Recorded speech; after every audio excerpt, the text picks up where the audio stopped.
Sir, power grid corporation of India का जो राजभाषा सम्मेलन था, इसमें आपने किस विषय पे अपने विचार रखे? Power grid corporation India limited Bharat सरकार का एक उपक्रम है और देश भर में इसके कार्यालय हैं और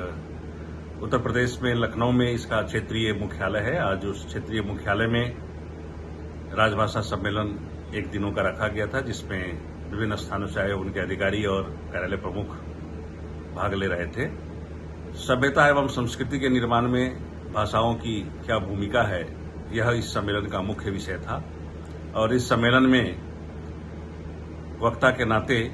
मैंने विषय को रखा कि किस प्रकार से एक सभ्य आचरण करता हुआ जो समाज है वह दीर्घकाल तक अपने उस आचरण को जब जीवन में ढालता है तब वह एक निश्चित आकृति को प्राप्त कर लेती है और वही सम्यक आकृति संस्कृति कहलाती है। यह हमारे सभ्य आचरण ही हमें उन्नत बनाते हैं और इसीलिए ऐसे सभ्य आचरण करने वाले नागरिकों के देश को,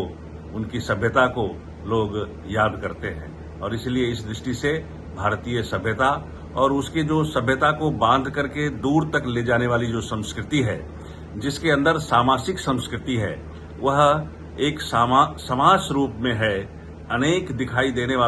वाली भी वह संस्कृति एक ही है और उसकी अजस्र धारा किस प्रकार से चलती है, उसका प्रकटीकरण के लिए वह जीवंत है संस्कृति। वह सभ्यता आज भी जीवंत है, इसका प्रमाण होता है उस सभ्यता और संस्कृति की जो वाहिका भाषा होती है वह होती है। और उस दृष्टि से भारतवर्ष में भारतीय सभ्यता और संस्कृति की वाहिका के रूप में संस्कृत के बाद इस समय वर्तमान में जो हिंदी है, जो भारतवर्ष की राजभाषा है, जो कार्यालयीय कार्य की भाषा है, वह हिंदी इस समय भारतीय जनगण मन की भाषा है और उसमें संस्कृति के सारे उत्स आज देखे जा सकते हैं। और इस प्रकार की इस हिंदी के समक्ष जो चुनौतियां थी स्वतंत्रता प्राप्ति के पश्चात, वो धीरे धीरे कैसे दूर होती चली गई। जैसे जैसे स्व का जागरण हुआ, स्वभाषा के प्रति, स्वभूषा के प्रति, स्वाहार प्रणाली के प्रति जो हमारी आकर्षण बढ़ता चला गया और इसलिए ऋतु के अनुसार भोजन ग्रहण करना, ऋतु के अनुसार वस्त्र धारण करना और उस सबसे जो बात है